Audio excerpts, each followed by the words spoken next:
Prosperity isn't measured by what you accumulate, it's reflected in how you feel. It's the peace that greets you in the morning, the clarity that guides your choices, and the love that flows through your life that you've built. Because I always say that success moves at the speed of execution, but sometimes that execution begins when you slow down, listen, and trust your own inner voice. And we'll be right back to get into today's conversation. Here we go. Nicole Johnson. Nicole Johnson. Nicole Johnson. Let's go. And welcome to today's episode of Prosperity Conversations. I'm your host, the Nicole Johnson, founder of the Wealthy Women Lifestyle. And today's episode is a true reminder that prosperity starts with peace. Whoo, child, I'm so excited about this.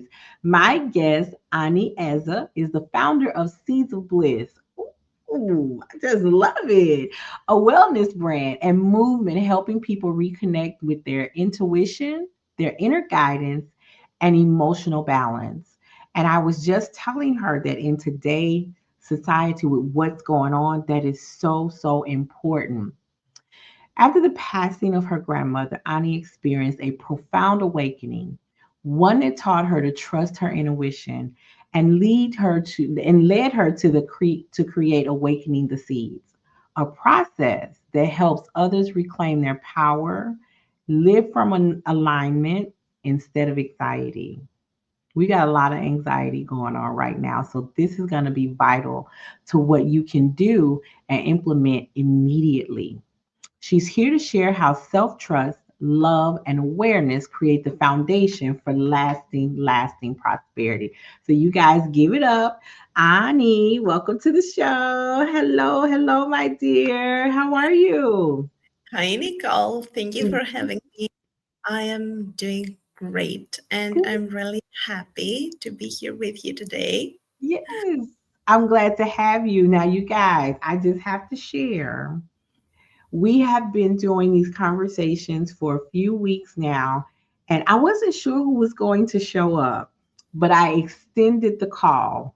And Ani is joining me from my bucket list destination all the way across the waters in Greece. I'm so excited. Yeah, I'm so excited. Because when I go, I honestly believe that I now have my own personal tour guide. Exactly. You're welcome Yes. anytime. Oh, you watch it now. I might show up tomorrow. I might show up tomorrow. Well, Ani, thank you so much. I am glad to have you here. And so I'm just going to start where we always start. What does prosperity mean to you? Actually, prosperity for me is mostly about quality of life in general. And this cannot be measured in finances or material goods, but it can be measured in clarity of heart, Mm, in life purpose, in having fulfilling relationships, yeah. genuine connections, freedom to be yourself, Mm, and finding your place in this wild world in a yeah. way that matters to you and others at the same time. Yes, I love that. I love that. I just recently did a keynote speech, and part of that speech was talking about the gift that was given to me is here to bless others, right? And we can't learn every lesson. So that's why history is documented. That's why when people create things, you document it, right? So that it can be duplicated. Right. Okay. And so one thing you said is the quality of life. Let me tell you, I have an event coming up in January, and I was doing some moving around today, and I said, I have got to get some things together because my knees cannot be hurting like this when I come to this event.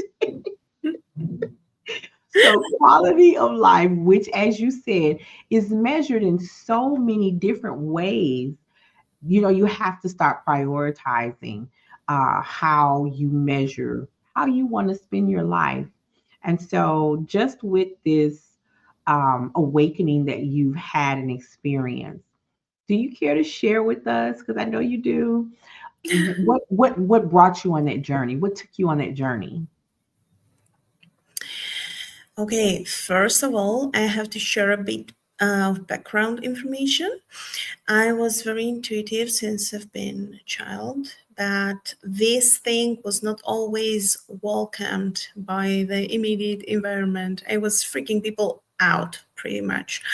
So I I had to Because it's decide. different. Yeah, Because it's different. Yeah. yeah, it's different, and it is going beyond what we see and perceive with our five senses. And it can be terrifying for some people, especially the ones that are very um, dependent on the material world, on the Mhm. world of form. So I had to silence myself. I couldn't share what I was feeling on all the information that I was getting. But the information was still flowing. Mhm. And although I had somehow closed that door, or so I believed, when my grandma passed, Mhm. the floodgates were open. Yes, they were. Yes, they were. And how did you start channeling all of that was coming through those floodgates? It just happened. It was like the whole thing was piling up all those years, and then I couldn't hold the door closed anymore. Like Mm. her passing crafted a bridge for me to reclaim my. It's not actually a gift because I believe we are all intuitive. We have just forgotten how to be who we are. And this happened naturally as a form of availability. Like I became available again. Mm. Sometimes life is about being positioned, and we do have to be in the right place. And sometimes we block it. We can block being in the right place because we're not following. Like you said, you close yourself off, but then something happened. And I'm glad you said it that way because during my talk, I talk about empowerment. And the ability to empower yourself is in all of us, but something has to activate what that empowerment is. And for some, it's tragedy. It could be loss. It could be rejection. It could be failure. But then for some, it's mentors. It is when we start motivating. So we can take that pain because my activation came through rejection. Okay, came through rejection, and it activated something. And then I began to mentor and create, and it wasn't right away, trust and believe. It was a whole time space, block of time before it actually set in. But as I began to mentor, now I help them activate. For you, it was the loss of your grandma. And over time, there's those floodgates. Now you're in your space where you're help. Now you're a mentor. You're an activator. You are helping others activate, what it is inside of them. So I got a chance to look at your website, and oh my gosh, if you guys, there it is. I'm gonna make sure I put it up so you can go over to seedsofbliss.life/en. Take a look. Oh, she's got some marvelous things over there for you guys to see. And I absolutely love it because right now I'm going through a phase where I want to implement meditation more into my life because I think that When we meditate and we block stuff out, it gives us a chance to let energy flow. Would you agree with that? And if you do, or if you even if you disagree, tell me how that fits into your craft when you talk about meditation. Okay, this is pretty much what you've shared. Because in meditation, we choose to cut off external stimuli. So we close our physical eyes in order to open up our internal eyes and bring focus back to ourselves and what is happening on the inside. Because we're always preoccupied by what is happening on the outside. And Mm, this is creating a form of disconnection. mm, So, with meditation, we bring back that bridge. And we also have in the West, we have a major issue of overthinking and overgrown mental part in our existence because this is how we are educated. Our education is only working in our mind, in our mm, thought forms mhm. and knowledge, mental knowledge. But with meditation, we become the masters of our mind. And instead of running after the mind before it destroys everything with threatening scenarios, we reclaim control. So we guide the mind, we guide the thoughts where we want them to go instead of chasing it around like a 3-year-old. This takes me back to there was a life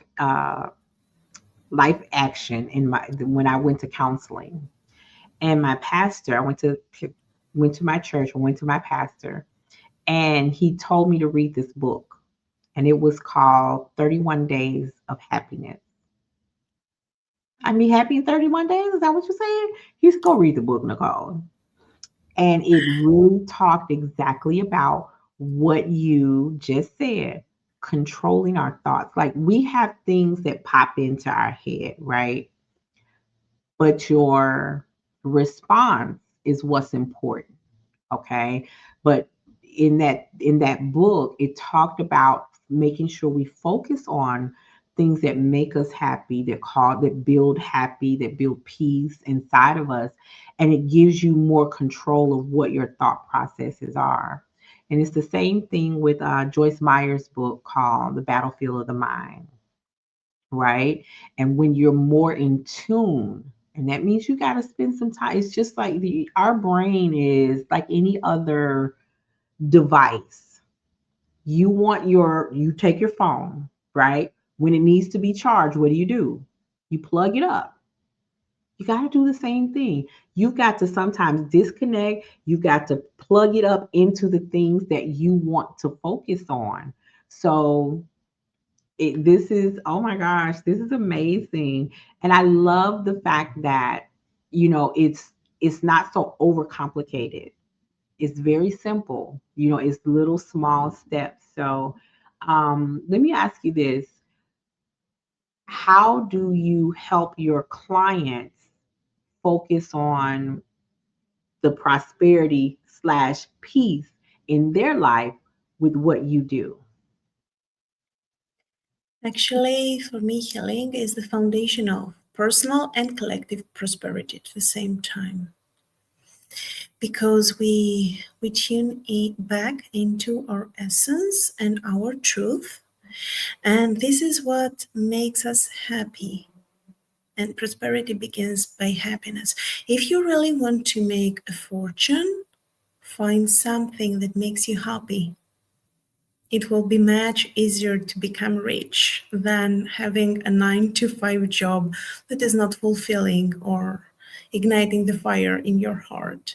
So, healing is all about shedding layers of conditioning, educational, generational, societal, and becoming who they told you to be, and remembering who you really are, reclaiming your freedom to create the life you want, Oh, choosing what you will bring into your reality because you're not obligated to believe what you're fed or told to believe. I love that. I love that. So you guys make sure you connect with Ani on Facebook, and I'm also going to provide you guys with her YouTube channel. So make sure you go over there, click like and subscribe, and turn on your notifications so you'll know when she's having something live or she's launching something. Stay in tune because what she just said is the very same thing that I say all the time. I'm teaching my client, my community to define and achieve their goal of financial freedom so that they can live life on their own terms. And it's not always about the money in the bank. Okay. Um, Becoming debt free brings about peace of mind. Okay. Creating a legacy for those that we're going to leave behind also gives us peace of mind. As a parent, as a grandparent, you know that you've done something to provide for those when you're not here. And though money can never ever replace you, you're giving them a foundation of security. Oh my goodness. Oh, I need listen. Yeah, yeah. This is the one thing that I have loved about this series is the alignment. That is what I've been praying for it to be aligned. That is really what it is. And so there are some other people out here that I am sure that feel like they have a story that wants to be told when it comes to having a prosperity conversation with us. And I would love to invite you to join us in this series because we are all here to share our stories. Something Ani has said today is going to help someone else. It's going to click, it's going to break the tradition. And I love that you're part of this platform for me to be able to share with more people. And so, Ani, I'm going to ask you another question before and then give you a chance to say something before we wrap it up. Let's just say there's someone watching this right now, okay? They're watching and she's feeling at a place where, and it could be he as well, stuck and unseen. What would you say to them to help them start their journey? Hmm, very interesting question. We very often feel unseen or invisible when we don't really see ourselves for who we are. So, seeking external validation is never going to work. You just have to slow down, sit in stillness, and find your way back to yourself, to your heart. Let's call it like that, to the center of your being. Just Mhm, let yourself whisper to you what mhm, is your happy place and redirect your life towards that happy place. It's not it's not that easy. It will not happen overnight, but you deserve your time and your devotion more than anyone else because you're the only person you cannot escape from. Everyone else can come and go, but you will have to stay with yourself until the day you die. So you deserve your time, you deserve your energy, you deserve your devotion and your commitment more than anybody else. yeah. And Ani has that voice. It is soothing. Oh my gosh. I think if I close my eyes, yes, I love it. It's so soothing. Thank you for that. And so any last comment, encouragement for the audience before we go? Yes, I would like to share. If you're going to keep just one thing from today, keep that. Everything is flowing. Life has cycles and nothing is permanent and you can be very sad about that because nothing's permanent, so happiness is not permanent, but you can also be happy about impermanence because everything can change. And you call the shots in your life. You can change everything. You are the writer to your book. And you're also the main character, so you can do whatever you want with this lifetime. Oh, I love that. Ani, thank you for reminding us that prosperity is not about reaching outward, it's about returning inward. And when we choose peace, self trust, and alignment, everything else begins to flow. And to everyone watching, prosperity isn't perfection, it's progress with purpose. And it's not something you chase, it's something that you choose. And I want to remind you that no matter where you are in your journey, success always moves at the speed of execution, but don't ever be afraid to slow down so you can speed up. This has been another episode of Prosperity Conversations. I am the Nicole Johnson. Till next time.